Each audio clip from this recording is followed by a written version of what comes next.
We'll take the feet quite wide. Make sure I've got enough space. Just let the lower back settle down. Have your arms somewhere away from the side body and just start to sway out the legs left to right. So just let the hip muscles relax as much as you possibly can here. And when you drop over to the right, we'll pause there. So just let everything settle for a moment and then hook the right foot on the left thigh. So we're taking this left hip thigh into internal rotation. Take a really deep inhale. As you exhale, allow these muscles in the front of the left hip soften. So we could try edging the left foot a little bit wider to the left so the knee tracks more down in line with the hip here. And that'll get into the center of the hip flexor more so. So just see how that feels. And just notice which one of those you feel is most beneficial, or maybe it's both, right? Let's ease ourselves out of that, so releasing that across, come back to the middle. Feet about kind of just outside mat distance apart, and then sway out again for me. This time when you drop over to the left, we'll pause there. Just let this right thigh settle into that internal rotation. You can pick your left foot up. Make sure you keep the ankle joint flexed here, and you want to avoid that kind of sickling where the ankle kind of does that. Yeah, because that's not great for the ankle ligaments. And once you've held that for a few moments, we can then just shift that right foot a bit further right, allowing you just to shift slightly where you feel the sensation into the front of the right hip flexor.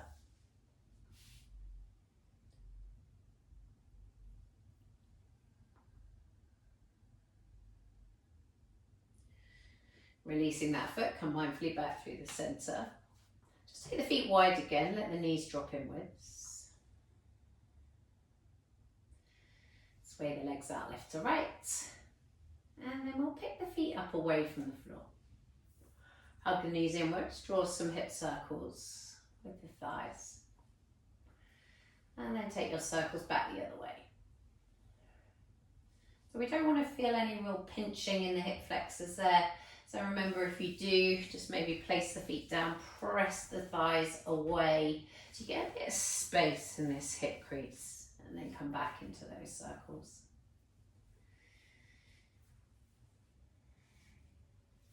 Placing the feet down, we're going to cross the right foot over the left thigh. We're going to press that thigh away, and then we'll pick up the left foot, catch around the back of the thigh or the front of the shin as you draw the thigh in tightly towards you. So this should be giving you that glute stretch on the right side. And then if we rock it out side to side, then you'll just feel that stretch shift into different parts of the glute muscle.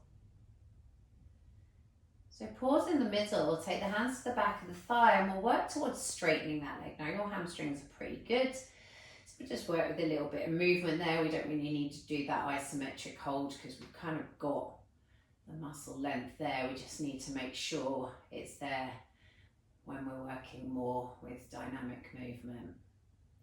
Placing that foot down. So for you, it might be a nice idea to take the arms into cactus now. So we just open up into the shoulders a bit. I know we were quite tight through that right side. You're going to drop your legs over to the left. So the top thigh can kind of reach out of the hip joint and then away from you. You might even find this foot lifts up away from the floor. So we're opening up all the front of the right hip.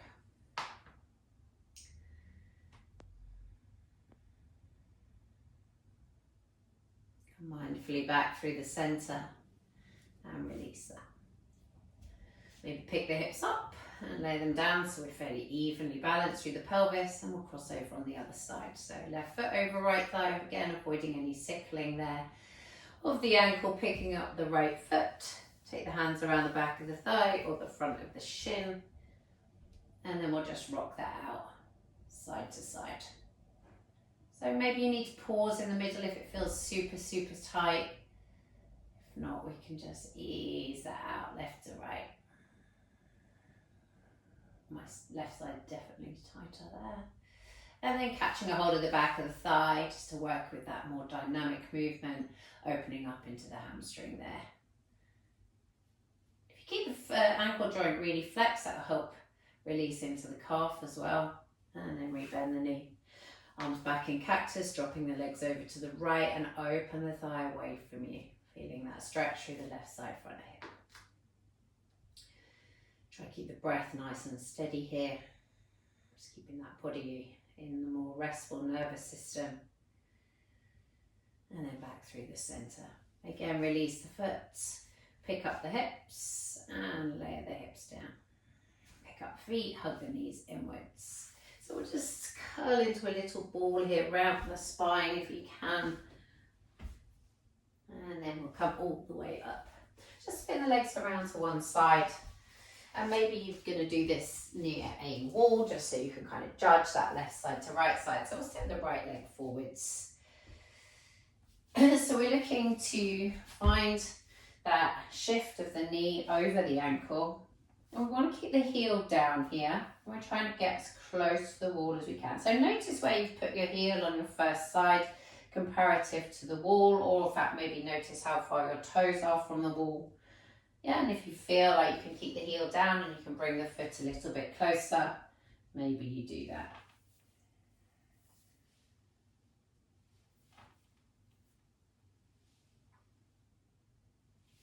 And then we'll repeat that on the other side. So place the foot where it was at that first point, and then just see kind of what that heel is doing.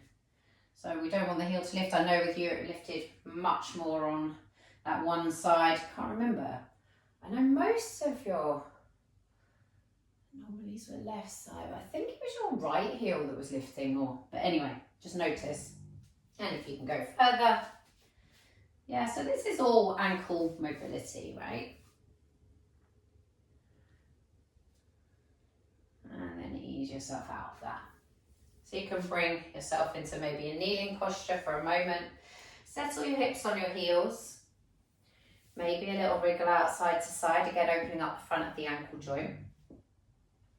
If it's available, to bring your hands back, but don't do this if it feels too much pressure on the front of the ankle or on the knees.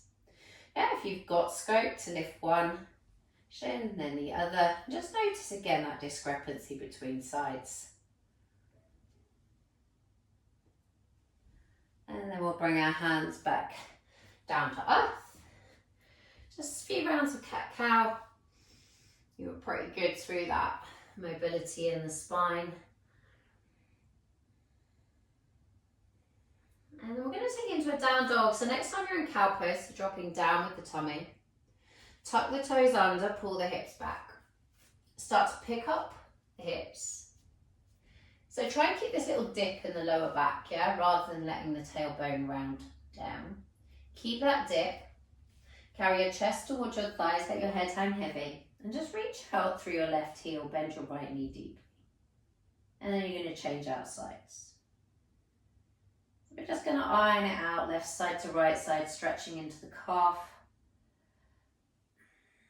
Again, I know there was more calf tightness for you rather than so much in hamstring. But there was a bit of tightness up in the QL as well, so if you want to start letting the hips move, so as you straighten out through the right leg, let the right hip hug back, and then do the same on the left. Just taking that stretch a bit higher up the body there. You can walk your feet towards your hands. And then we'll take a spinal roll, vertebrae by vertebrae, all the way up. So we'll come to a little bit of dynamic movement to roll the shoulders open here. So meet the front of your mat, carry your arms up, and exhale, bring your arms back down. Up, mind the shelf there. Inhale, fingertips, so we lift the spine, keep the right foot grounded, step the left leg back. Bend your right knee. Left hand can come down to the floor. We'll take an easy twist out to that right side. Now I know your right shoulder is much tighter than your left, so maybe we turn the palm, bend the elbow and tuck the hand around to the side waist. See if you can roll open that top shoulder a little bit more. So we've got a bit of thoracic rotation, but also an opener for the front of the shoulder joint. Carry your arm back up skywards, bring both hands back down towards the earth. Start to rise yourself up into your crescent lunge. So you do want to make sure your feet are about hip bone distance apart here. Inhale, straighten the front leg. Exhale, rebend, just challenging that ankle stability. Inhale, straighten. Exhale, bend. Really push into the ball mound of the front foot here. Final time. As you bend, pause there. Come high through the ball of the back foot. Start to bend the knee. Sink into both knees here and root the tailbone down. Draw this front hip bone up. Start to straighten your back leg, but without the pelvis rolling forwards. Rebend that back knee, still scooping tailbone down, feeling that release through the hip flexor on this left side. Final time, reaching out. And then hinge the body weight forwards. We're just going to step ourselves back into a down dog. And again, pedal out those feet. Just see if you can get the calves really heavy to the earth. Make sure that the feet are parallel here, yeah, and you're not kind of finding that the heels are starting to draw inwards. Walk your feet towards your hands. Take your feet wide this time. Lift your chest as we did before, and then bow down, forward fold. You can maybe take a ragdoll, hands to the opposite elbow. Start to sway it out a little bit, side to side. So the wider stance will access a different part of the hamstrings. So typically we tend to stretch just straight down the middle. Yeah, we've got 3 hamstrings, so we want to make sure we get the middle, the inner and the outer. So releasing your hands again, you can spinal roll all the way up. So spinal roll is really good for integrity of the spinal health, really. Carry your arms up high and bow down, forward fold. We'll take that on the other side, so we'll step the right leg back. Make sure the feet are hip bone distance apart. Come through the fingertips, plant your right hand down. And just rolling open to that left side. So you could again turn the palm, tuck the hand around the right side waist. Try not to drop the right hip too much.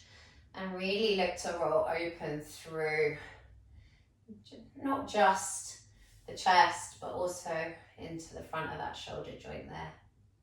Bringing the hand back up and meet your hand to the earth. Make sure both feet are straight, hip bone distance apart still, and come all the way up, working that ankle stability. Inhale, straighten the front leg. Exhale, rebend. Inhale, straighten. Exhale, rebend. Inhale, straighten. Exhale, bend high through the ball of the back foot. Bend both knees. So if this is easier, you could always bring your hands to your hips, just to make sure that the pelvis is not shifting around here. Front leg stays still, squeeze the right glute, reach it away. Rebend that knee, tailbone down, reaching away. Just one more reverse. Reach away, carry your arms up high, hinge your body weight forwards. Again, we'll step back into dog, and then we'll bring our knees down towards the earth, release the toes, pull the hips back towards the heels. So we'll drop the hips off to one side. We're going to set up 90-90 with the right leg in front to start with. You want your right knee outside the right rib cage, shin bone parallel to the top edge of your mat. You want your back knee level with your hip and a right angle at your knee joint. So do you remember we found this particularly tricky to lift the ankle? So we're looking for internal rotation of the thigh in the hip joint. Now, again, I think it was your left side that was harder on this. But if you're finding it too much, you could shift the body weight forwards. Yeah, and that will help you to lift the ankle. Over time, we're looking to try to keep the body straight. And then maybe, whether you need to come forwards or not, we could catch a hold of that ankle there or heel and just ease it in and out with a bit of assistance there. So we've taken the strength element away, and we're just looking more now at what flexibility we can find with a bit of assistance. Release that down. Just hang back in the hands, sway it out, left to right. Coming to that on the other side. So we do want to edge the left knee out to the left. Parallel to the top edge of the mat with the shin bone. Right knee in line with right hip. Just make sure you don't feel like the left glute flesh is caught up under the body. Just edge it out to the left.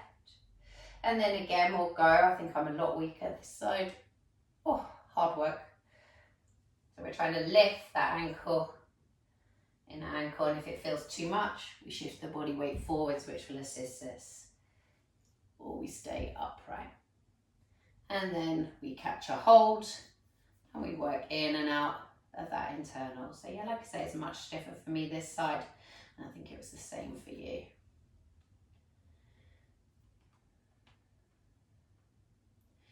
Bringing that foot down.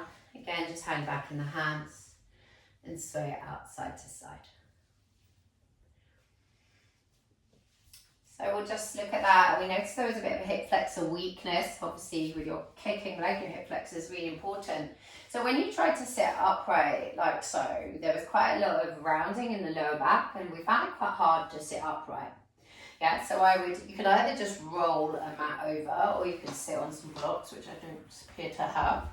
So your blocks would be a bit higher than this, but any little lift will just help you to find that kind of natural curve in the lower back. So I would have something as your object. I think we used a kettlebell or dumbbell. I just put the belt there for now. Okay, and then all we're going to do, she says, so we're going to try and keep the body upright, support yourself with the hands, and we're using the hip flexor to lift that leg up and over. Now I think on your right side, this was pretty good, but on your left, I know the quad went into a lot of cramping. Yeah, implying that the quad is doing more work because the hip flexors maybe being a bit lazy. Yeah, I know your right leg's mainly your kicking leg, but obviously hip flexors play their part in stabilization as well when it's that base leg. Yeah, and any running movement, right, is going to require those hip flexor muscles to get involved. Yeah, so if we notice a weakness, we want to try and balance that out. So that's probably about enough. Well, we're on 18 minutes. So come off your blocks or release. Hang back in your hands. Lift your chest. If you've got any scope once you've lifted your chest to bring your hips with you, just open up the entire front body and bring your hips back down. You can lengthen your legs away as you lie yourself down. Just make sure you feel nice and spacious across the sacrum, the glutes. And just settle yourself down. Some conscious deep inhales and exhales. And just let yourself rest. Let me know how you go.